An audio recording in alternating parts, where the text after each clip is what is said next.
The days are longer, the calendar is filling up, and I want to feel as good as this beautiful summer weather. That's why I've been loving Groons. It's one daily pack of gummies that covers my greens, vitamins, and minerals, and even has 6 grams of prebiotic fiber. So I don't need to juggle a complicated wellness routine on top of everything else. They taste amazing. They're easy to toss in my bag on the go. Plus, they're vegan, gluten-free, and HSA, FSA eligible for reimbursement. Save up to 52% off with promo code podcast at gruns.co. That's code podcast at gruns.co. From the kids to Aunt Sue, keep your whole family connected on all their devices with crowd-pleasing gig speed internet from Xfinity. Now that's simple, easy, awesome. Learn more about gig speed internet or other popular plans, now with even more speed. Enjoy faster downloads and a better streaming experience today. Go to Xfinity.com, call 1-800-XFINITY, or visit an Xfinity store for a great offer. Restrictions apply. Actual speeds vary and not guaranteed. Welcome back to TalkNorth.com. Thank you for listening. If you can, please download before you listen. It helps our business. I'd also like to thank our producer, Brandon Morton, and let you know if you'd like to sponsor this program or any of the programs on the network, you can reach me at jsouhan47@gmail.com.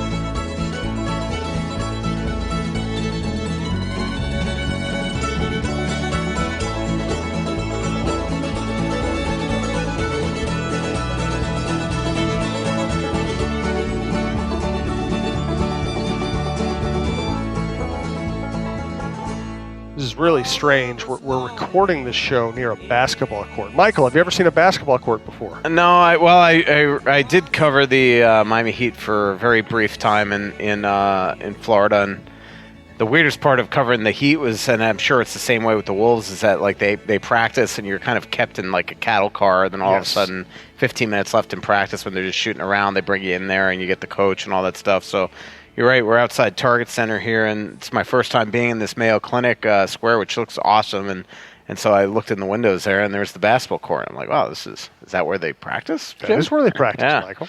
So it's pretty cool. I'm staring at the Target Center. Pretty awesome. Yeah.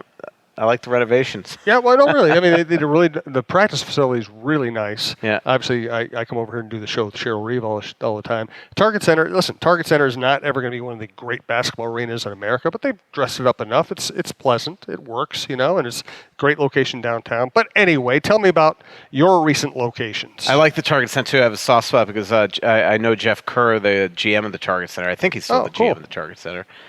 He used to be at a lot of the local music venues down here, and so I got to meet him. And so it looks awesome. And I've been to that. Friends of mine have courts right on the floor, so I've sat there a couple times and been to that club that we're staring at right now. Have you ever been there? I've not. Oh my God, it's not good for the diet. I'll tell you that. I thought you were going to say it's like a party scene. No, it's pretty awesome in there. I forget what they call it. So, trip to Europe was awesome. Went to Germany, Austria, Switzerland, and Liechtenstein. And Liechtenstein is essentially like Monaco. It's a municipality. They have an active royalty that the prince and the princess live in the fortress that overlooks this little city that's on one like square block essentially. So that was pretty neat.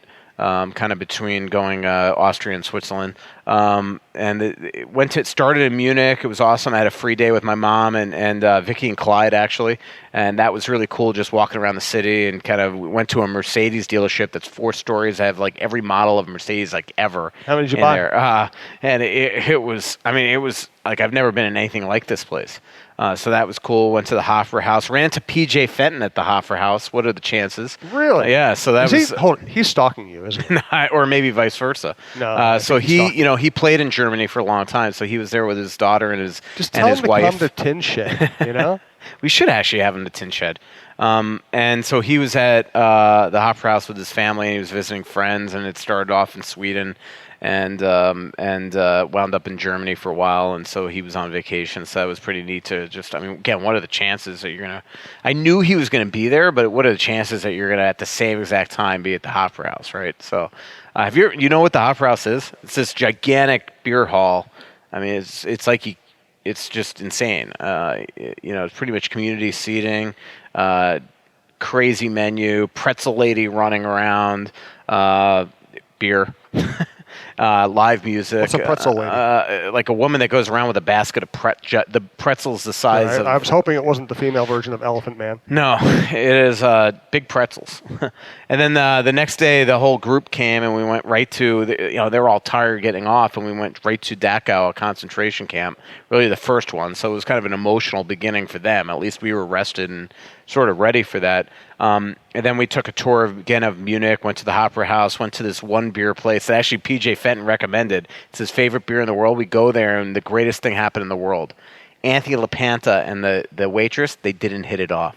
This waitress could not have been meaner and angrier with LaPanta. She was so perceptive. I love it. She was like, I'm like, welcome to my world. Isn't he the most obnoxious? Well, she's just being a waitress while she gets her psychologist. Yeah. Oh, it was so funny.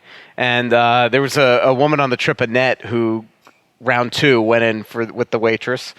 She was not happy. She comes over finally, and Anthony had his beer on just the picnic table, and she takes his beer, throws a coaster down, and slams his beer back on the coaster.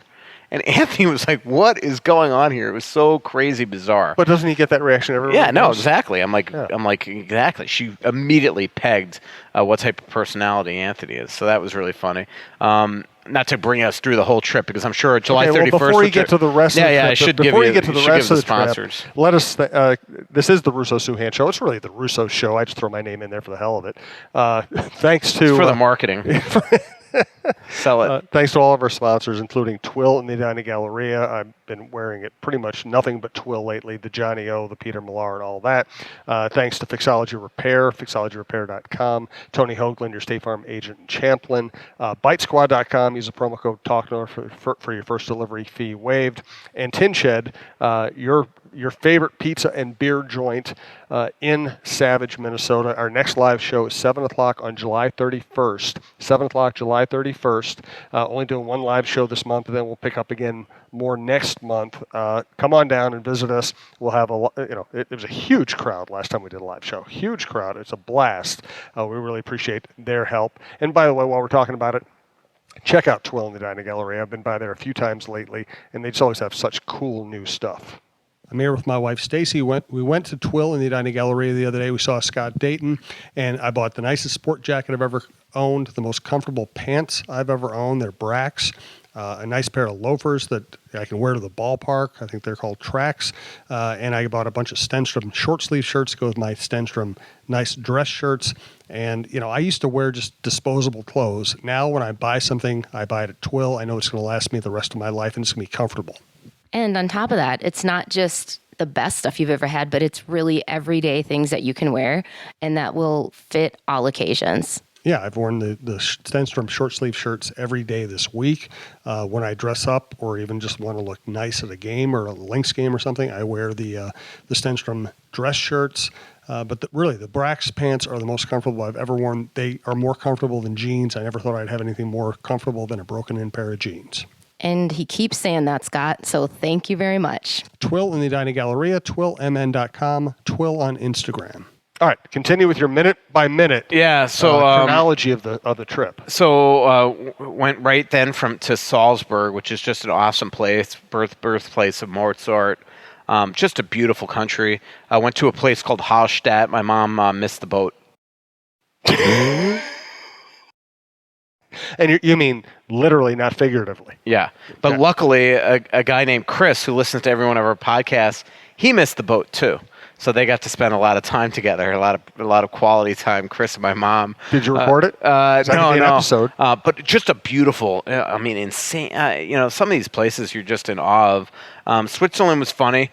Brian and Andy and their wives Claudine and Karen were there, and it was always really fun. Especially when one night we were walking back to the hotel from Salzburg. I was leading the way, leading it wrong. couldn't get the GPS to really help figure us out. Finally, Gianni, Anthony's daughter, who's in Bosnia, working at an orphanage this summer, she busted in 15 hours. She helped lead us back, but it was a little concerning when we turned down this dark alley and a black cat walked in front of us. The first of many black cats, by the way, that walked in front of us throughout the trip, which was a little eerie. Went up to Eagle's Nest, which, it was basically Hitler's sort of place where he had dignitaries and things like that in Austria. That was, again, you forget where you are, and the views up there are just insane. Then we went over to Innsbruck, where the 1976 Olympics, and I think one other Olympics were there. Went up a mountain there. That was just absolutely gorgeous. Went to, also in Salzburg, this incredible beer garden. Like nothing you have in the States. It's in a monastery. You walk in and picture like what would be, food trucks. Only they have concession stands all throughout this monastery. And then you go and you pay for different size beer stein. They have one beer. So you either get a half liter or a liter beer stein, I believe it is. You pay, you go up, you get it full. And then you go outside to this just vast beer garden under trees, community seating, just beautiful night. Even though I went up the fortress that day and I was convinced a storm was coming, but Brian, who is our resident weatherman on the trip, he knew right away it wasn't going to rain, and that pissed me off because I was convinced the storm was rolling in. You had to be there. Apparently. Yeah. I just want to go back to people getting mad at Lepanto. Yeah. And then we went to Lucerne, and Lucerne's just gorgeous and had some incredible meals. But we went on day 2 in Lucerne. We went to what they call the top of Europe. And you go up 11,333 feet. And it is, I'm not a spiritual person by nature, but you go up there and you're in awe of this planet. You're above the clouds. You're looking down at the mountain. Snow peaks. People that are walking on the snow by these crazy caves that if you fall in, you're done. You're up that high and you are lightheaded and you kind of feel it in your chest. We walked in a glacier, through these holes that they carved out, and you're just like, how do you even dream of building something like this? You take this crazy steep train up, and then you get off at a stop, and you go another 5,000, 6,000 feet through the mountain that they carved to get up to this peak up there. It's just insane. It's the most incredible thing I've ever done in my life, and I've done some incredible travel in my life. But it was just a fabulous trip. So, Defined Destinations, who you originally hooked me up with, this was my 3rd trip with Michael Kenny. We're already planning next year's, and we're gonna we have so many ideas of potential trips next year, and so hopefully when we announce all that, people will come. Let's get to hockey. What's the first thing I should know about what's going on in the hockey world? Because my God. When I don't talk to you, what? So Elliot Friedman just reported Jacob Trouba signs with the Rangers at 8 years times 7. Good luck with that. Wow. Would you not rather have Matt Dumba on his contract? Wow. Holy mackerel. Jesus Christ. All right, you know what? Let's get to hockey. We do want to thank Fixology Repair, fixologyrepair.com, Mall of America, downtown here in Minneapolis in the Skyway, not very far from where we are right now. New shop in St. Paul in the Skyway, fixologyrepair.com. Bring them anything, any kind of gadget, any kind of device, watch, and you can buy new stuff there too. They have really cool accessories. They have great watches out at the Mall of America shop in particular, fixologyrepair.com. There are some things in life that you just can't live without. Now, whether it's a special piece of jewelry, a watch, or even your smartphone, you want it in working condition. At Fixology Repair, we are committed to restoring your pieces so that everything works or fits the way it ought to. Watch servicing, chain repair, and broken screen replacements are just a few of the services that we offer at our 2 locations, Mall of America and the Skyway in downtown Minneapolis. Please visit us at fixologyrepair.com or at fixologymn on Twitter to learn more. Mention this ad and get a 10% discount on our services. We should have done our podcast from there. Jim. We should. We got to do that. We've done one before, but we should have done it today. Just, popped into Fixology. Hello, we're here. Well, it's a good way to get arrested. Yeah. Any other hockey news you want to get to? We have a lot of Twitter questions. No, nothing's really going on with the Wild right now. They've re-signed Ryan Donato. They re-signed Carson Soucy and Nico Sturm to 2-way contracts still to come.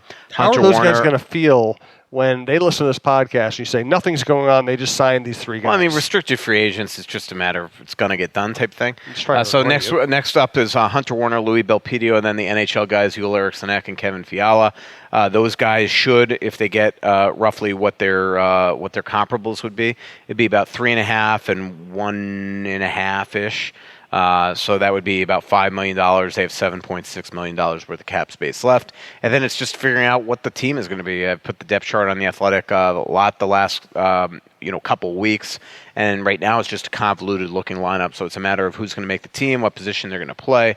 A lot of jigsaw puzzles that are going to have to be assembled correctly in training camp by Bruce Boudreau. And they only have, I believe it is 6 preseason games. So they are going to have to really quickly figure out, their lineup going into camp. I think there's going to be a lot of experimenting, as Bruce has called it, a Rubik's Cube. Rubik's Cube.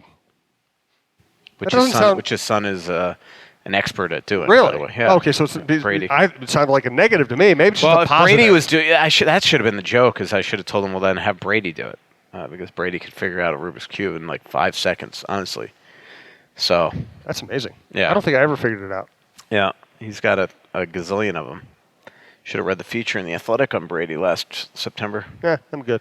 Let's go to Twitter questions. Johnson from Wisconsin, heading to travel by Turtles next week. Would Russo like to join me for a Denver biscuit company for the Franklin and some puck talk? So you have an invitation. Oh, nice. What is the Denver biscuit company? I got to check that out. I don't know. You'll have to check it out. It's always tough for me there, because I'm there. I'm going with friends, so it's always tough to get away. Because I have the car, by the way. So what he's trying to say is a pretty big deal, and he doesn't have time Maybe I'll run into you at the concert. That's what he's trying to say. Maybe I'll run into you at the Carson, concert. where is your favorite place to sit when attending shows at Red Rocks? Close to the stage or far enough back to see the Denver skyline? Both. I usually roam. I like to get when they're in the midst of their set list, which like in Duluth, they played like 5-6 epic songs in a row. That one I got real close to the stage, but the same thing at Red Rocks. So I kind of will start in the middle, and then I'll get really close to the stage, and I sort of roam around there. I just love it. It's an amazing place to see. Stacey and I were talking. We need to get there. Yeah, and then Saturday come back, and I might go to the Lord Huron show. They're playing at the Surly Field Festival, wherever that is. So I might go see them, because I saw Lord Huron. I've hung out with those guys. They opened for Trampled a lot of their summer tour 2 or 3 years ago, and so maybe 3 years ago before their hiatus. And so I got to hang out with them. I've seen them at Red Rocks, and I saw them open for them at the State Fair last summer, and they were just absolutely sensational. And so they just happened to be here on the day that I get back on Saturday from Colorado, because I'm going to go up to the mountains for a couple days. A more hockey-related question from Johnson from Wisconsin. Sticking with the Denver theme, why can't Fenton look at the Avs as the blueprint for how to restructure or rebuild? Is he serious or kidding? I'm not sure. I don't know. I mean, it's hard to. In my opinion, they're going to dominate the West for the next 5 years. Absolutely. But I mean, if you want to, it's going to take forever. I mean, you got to bottom out and get guys like McKinnon and Rantanen and people like that, and he doesn't have that time. I mean, the edict here by the owner is to win. Look, and it's no guarantee, and there's no guarantee that you get generational players like McKinnon. I mean, McKinnon was drafted years ago, and they're finally starting to come into their own now. So this is not an overnight thing. I mean, you got to go through a process of bottoming out, then drafting, and then letting these guys develop. So unless we all want to wait 10 years for that process to happen, it's not as simple as just following the model of the Colorado Avalanche. And last I know, Colorado hasn't won a cup since 2001. So I mean, it's not like they're the model to fashion themselves after. I mean, it's crazy to me. You look at Colorado; they either make the playoffs or they finish, or they draft second or third or fourth. It's nuts, and yet it still hasn't led them to a cup in the last 17 years. Exactly. From our friend Bill, missing his father out at the live shows, do you anticipate Spurgeon taking the stance of sign me by the start of the season or no further negotiations? We often see for guys approaching UFA. And has there been any progress? Seems like time could be getting short for this to happen. Yeah, I don't think there's been progress, and I don't know if Spurgeon would take that tack. And in terms of his agent also has Wayne Simmons, and Wayne had one bad year, and it resulted in him basically having a 1-year deal at $5 million. So I don't think that I think his agent also has learned a lesson that maybe, you shouldn't play hardball like that. And so maybe if all of a sudden it's not done by the start of the season, that they would wait. But look, there's a price point that it is going to take to probably re-sign Spurgeon. Again, $7 million was just what Trouba got. I know there's a much different age difference between Trouba and Jared Spurgeon, but Jared on this team is going to have to, his number, I cannot imagine how it's not going to start with a 7 at a minimum. I think a lot of how this process will go will be how Paul Fenton first comes at Jared Spurgeon. If he comes at him and undercuts him and gives him this impression that he's not as important to this team as the team is making him out to be, that's the type of thing that could piss off Spurgeon. He'd be like, you know what, I'm better off going somewhere where I think I can win. But the first process is going to need to happen is that Paul is going to have to get in front of Spurgeon, or at least to have a really good phone conversation, a conference call with Spurgeon and his agent, Eustace King, and really lay out a quality plan that sells Jared Spurgeon that in the next 6 or 7 years of whatever contract he's about to sign, that he has a chance to win a Stanley Cup here. And if he doesn't believe that, I really do believe that Jared's at that point where he'd be willing to go play somewhere else. I think that also one of the dangers last year of trading Granlund and Coyle together is that it has created this perception inside the Wild locker room that the grass is sometimes greener elsewhere, and that different organizations do have not only a chance of winning but are run in a different type of way.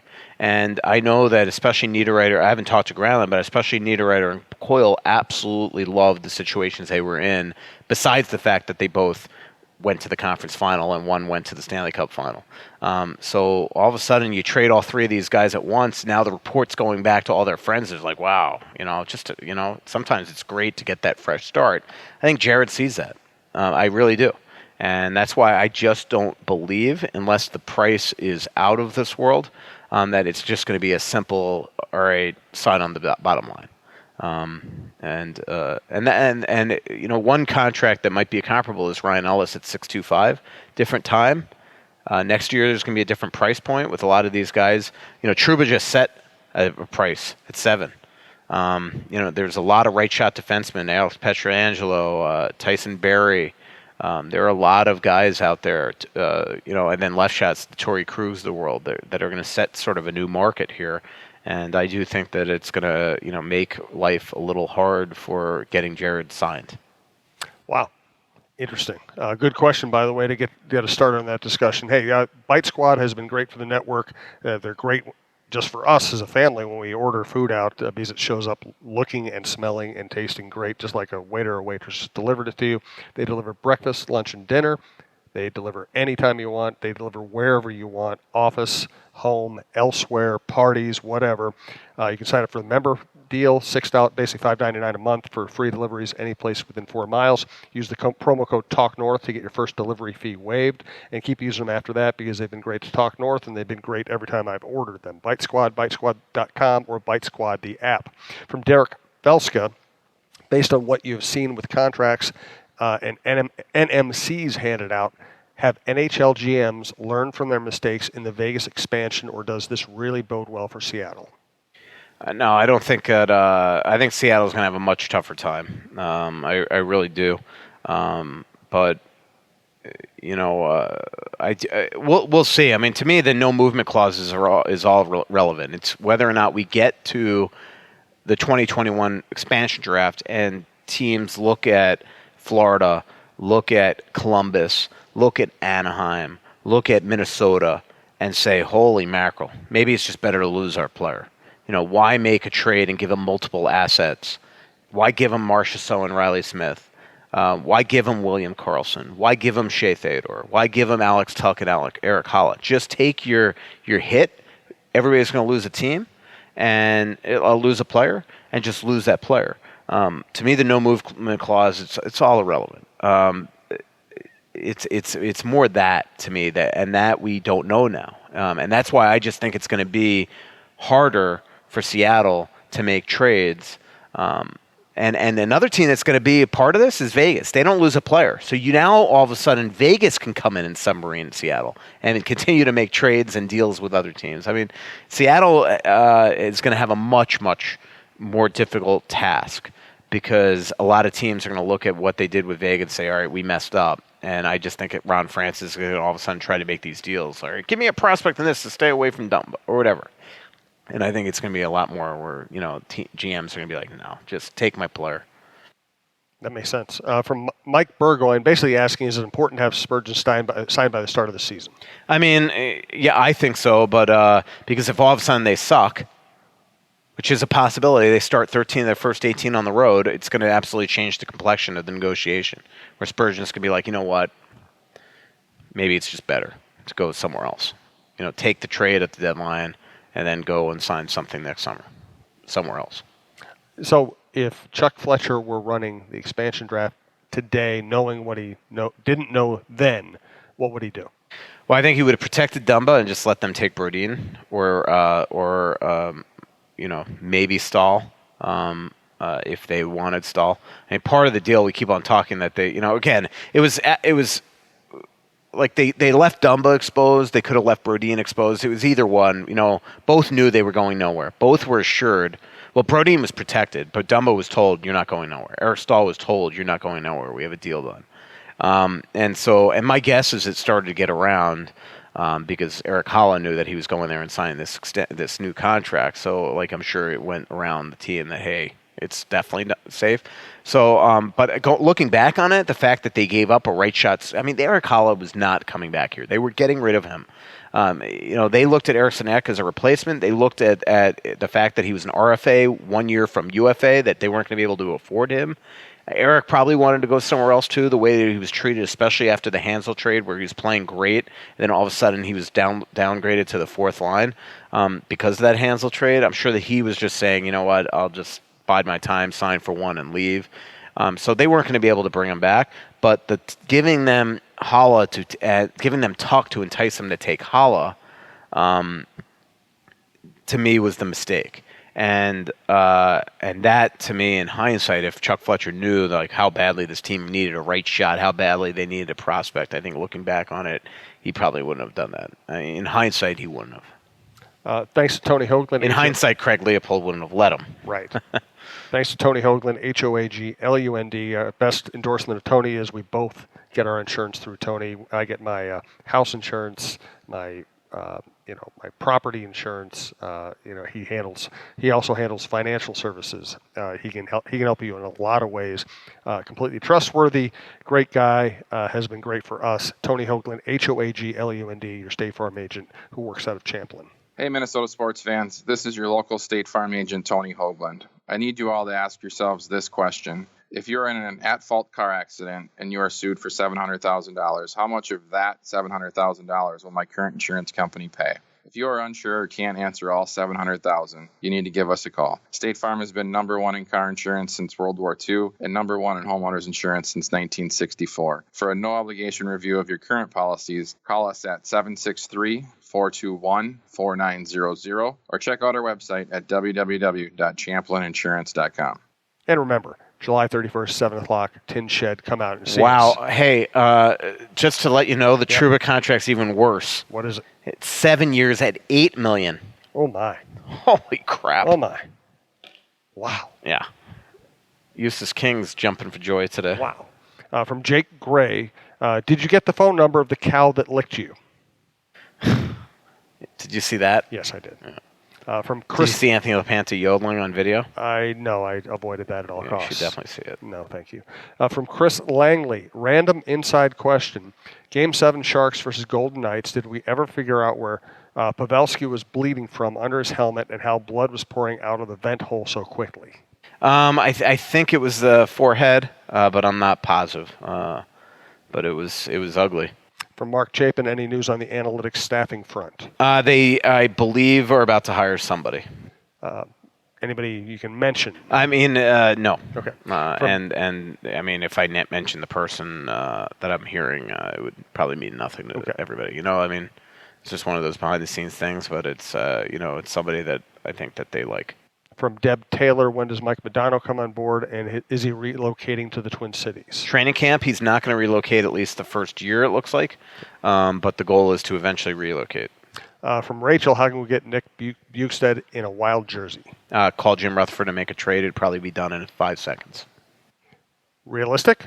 I mean, I don't think that makes sense. Yeah, I didn't think so. I just wanted to ask. From Austin Pletch, who out of the lower rated and drafted prospects in the Wild system do you think has the most potential of contributing to the Wild in future years?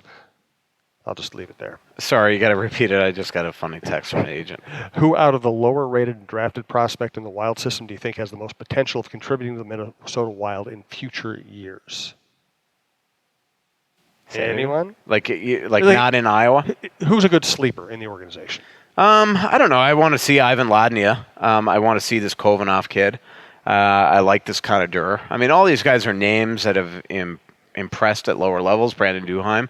Now we got to see him turn pro and how they do. I will say, I mean, again, and it's one freaking move, but Gordeev on that one move in the 3-on-3 game in prospect camp, the kid that they traded for went under the radar, but on June 1st he didn't get a deal done with Toronto, so the Wild traded a pick for him and signed him right away. I think this was somebody that PJ Fenton has identified and liked. This Gordeev move that he made in camp looks like for a 6'7" guy to have those type of mad skills, pretty good. From Eric Flans. Would the Wild be interested in someone like Josh Hosang? I don't know. I mean, if they were, I think it could. Same thing. I think it could be done by now. I mean, him, Puljujärvi, these guys are available.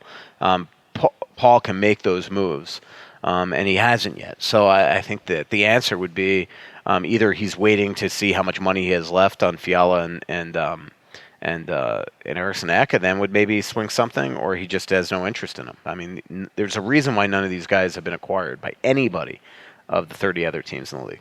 I appreciate everybody sends in Twitter questions. We're not going to get to all of them. We never do. But our next show is going to be, early, mid next week? July 31st. No, aren't we doing one of the 23rd? Oh, yeah. We're going to do on Tuesday the 23rd. Right, so we're going to have another show here soon. So if I didn't get your Twitter question today, we're going to take a lot more Twitter questions early next week. So get them in, and we will get to them. I'll break down the Trampled by Turtles concert. Thank you for doing that. So let's wrap up today's show with one more Twitter question. With the need for right shot wing, is it that hard for a center to play wing? Are any of them right shot? When everybody's healthy, who are the healthy scratches, you think? I mean, I know who I think it should be. I think it should be Victor Rask, but I also think Paul Fenton wants him to play. But I think Rask should be the odd guy out. And I do like Hunnan at center, and Eriksson Ek at fourth line, and then it's basically the depth chart that I've put on the Athletic. A lot of the ways. I mean, it's a lot harder. It's a lot easier for a wing to go to a center to go to the wing than a wing that's not used to it to go to center. But the Wild right now look like they are going to, without a doubt, the way they're built right now, going to have 2 left shot guys on the right side. And what I've written this. It is a little strange. Paul keeps on calling Fiala a natural right wing, but he barely played right wing according to the data, at least.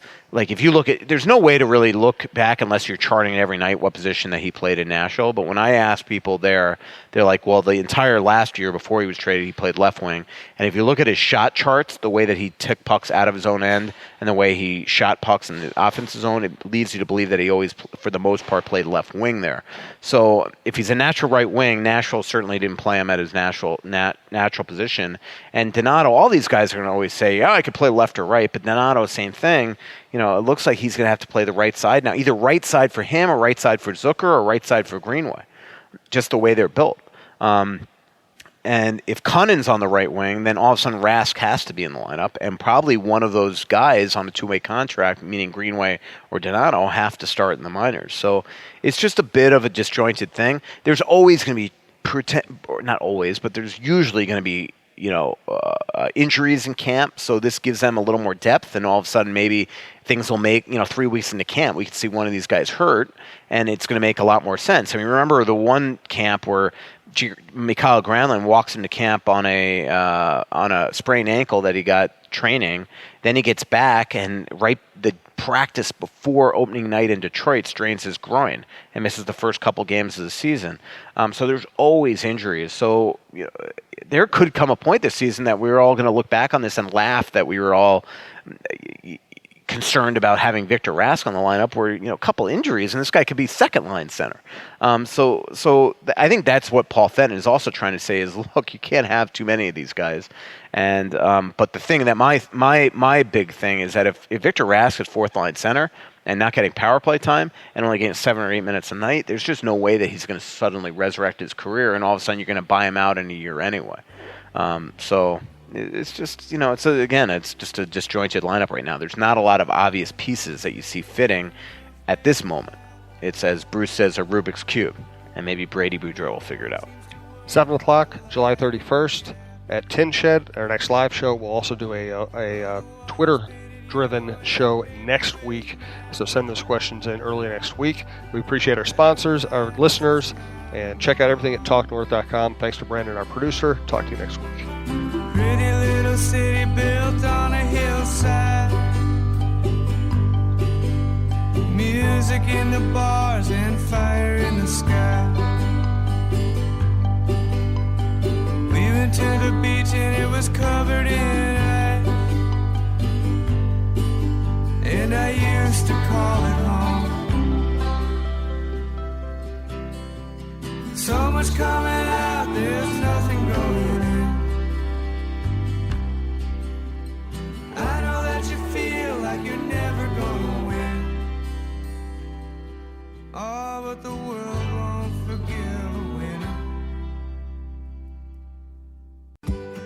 Now is the chance to use reliable energy to grow your money with the Dominion Energy Reliability Investment.